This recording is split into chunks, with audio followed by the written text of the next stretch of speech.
Barbie et Ken peuvent-ils divorcer?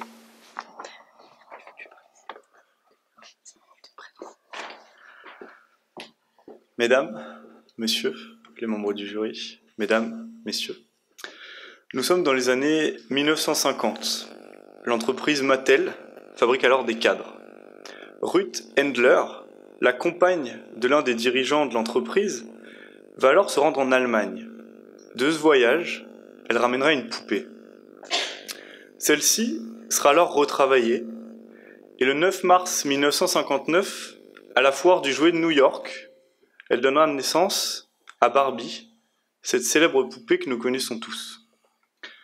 Face à son incroyable succès, Mattel va décider de lui fabriquer son homologue masculin.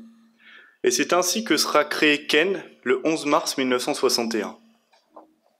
Il ne fait aujourd'hui guère débat qu'ils forment un couple. Toutes les petites filles du monde se sont un jour amusées à jouer au papa et à la maman avec Barbie et son Ken. Cependant, la relation du couple n'a pas toujours été acquise et Barbie s'est parfois posé des questions quant à l'homosexualité de Ken. Aujourd'hui, elle en a la certitude. Ken a fait, comme on le dit parfois, son coming out. Toutefois, qu'en est-il du divorce d'un couple aussi médiatique, connu et ayant inspiré tant de petites filles à travers le monde? Le problème de ce divorce est que l'on ne sait pas quelle loi appliquer. En effet, Barbie et Ken se sont mariés des millions de fois aux États-Unis, en Russie, au Canada, en Italie, en Égypte et dans tous les autres pays du monde. Cependant, le règlement de Rome III permet de choisir une loi d'autonomie, c'est-à-dire une loi qui sera désignée par les parties et qui viendra régir le divorce. Il s'agira bien évidemment, dans notre cas, de la loi française. Dans cette situation, Barbie et Ken semblent s'accorder sur le principe d'un divorce par consentement mutuel. Malgré tout, l'entreprise Mattel, en apprenant que ses créations divorcent, va décider de tout faire pour s'opposer au divorce. Imaginez l'effet d'un tel divorce sur les petites filles d'aujourd'hui et d'hier. On vient détruire des rêves qu'elles s'étaient imaginés.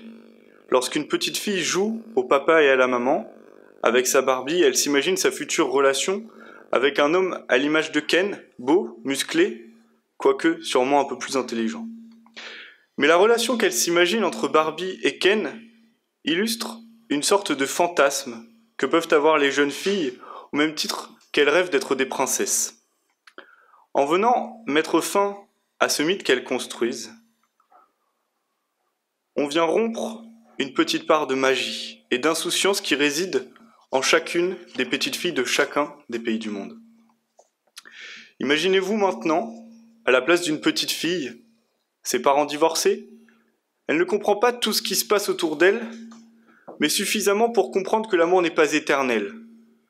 Qu'en réalité, l'amour sincère, l'amour fidèle est rare.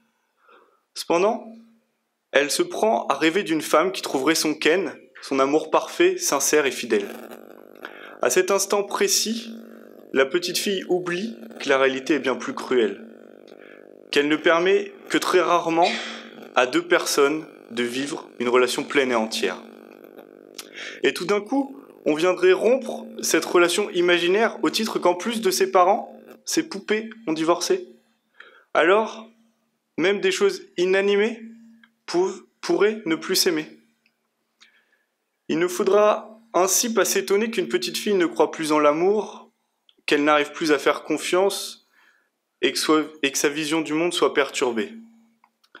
Alors, si en théorie, Barbie et Ken pourraient en effet divorcer, mettre fin à leur relation, pour autant, ne permettons pas de faire cela.